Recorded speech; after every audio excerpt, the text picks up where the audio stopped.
This is the best sensitivity settings for everybody in Rocket League. Let's go. First, the steering sensitivity. Most pro players start out between 1 all the way up to about 2.5 to even Monkey Moon has it at like 4. It's kind of on personal preference what you like for your steering sensitivity.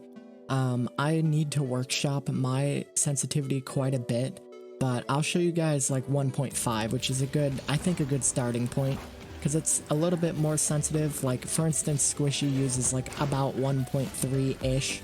That's like kind of the normal sensitivity, but you can go pretty much anywhere between, like I said, that 1, which is all the way down, you know, at the bottom, and then you can also go as far as like 2.5, and like I said, Monkey Moon goes all the way up to 4, which is kind of more my speed, but I do want to try going lower sensitivity settings, because the problem you have when going really high sensitivity settings is when you go really high sensitivity settings, you have a bigger chance of not having as much control over the ball.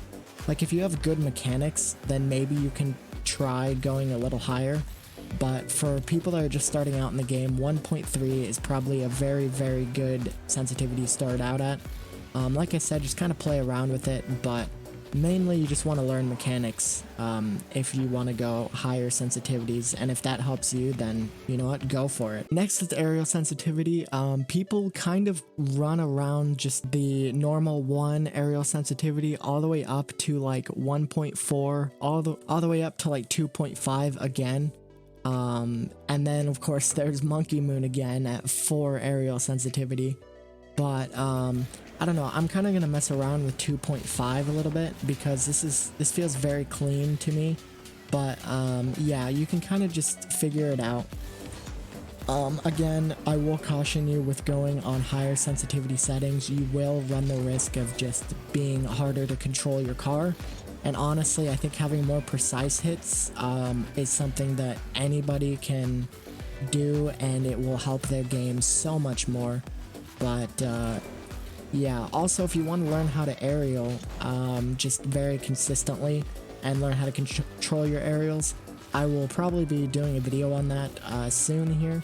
So yeah, stay tuned for that. Now the next one's controller dead zone. This one, it says the description down there, controls how far your stick must move from the center to affect steering and air control. So this will affect both your aerial and steering at the same time. Now most pros go from anywhere between 0.2 or 0.20, whatever you want to call it, all the way down to like 0.1. And what I would caution, like I'm barely moving my stick here at all. What I'd caution you is that if you are to go this low, make sure that your camera isn't like bugging out. And so your car can move like on its own sometimes. Like the camera will just start randomly doing this when you're not even touching the stick. That can happen when you have like very worn out controllers. But I would go anywhere personally between 0.05 and 0.10. I'm going to mess around with 0.05, I think, because I like it a little bit more sensitive. But yeah, 0.10 would definitely work. And yeah, let's go to the next one. Next we have dodge dead zone. So I have mine at 0.7. That's something I'm going to keep no matter what. I think I just need to workshop the controller dead zone, or mostly steering and aerial sensitivities myself, which I will be doing in my next video. I will be showing off my new sensitivity settings and kind of, you know, show you how I'm going to do with it. So if you do want to see more gameplay to this, that will be next video. But yeah, so dodge dead zone, I have it at 0.7. Basically, it makes it, the higher you have it, the more likely you will double jump instead of backflip. And the lower you have this, the more you will backflip and such. So basically, I am barely holding my stick backwards.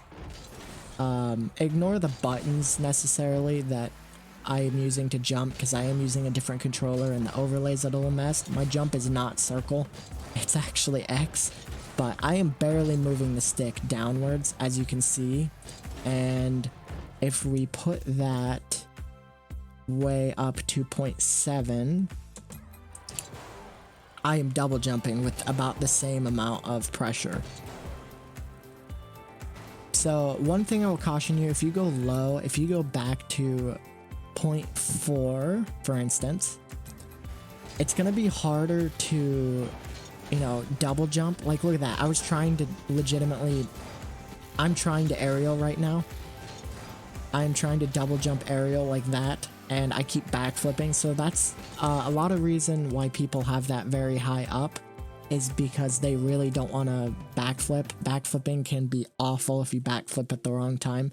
People like Sizz have this at like 0.95, but I think 0.7 is a good starting point, and then just adjust it up or down depending on what you feel comfortable with.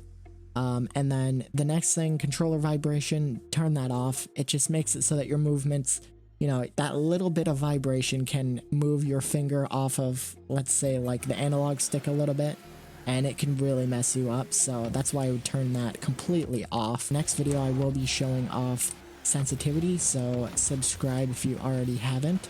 And yeah, I will talk to you guys later.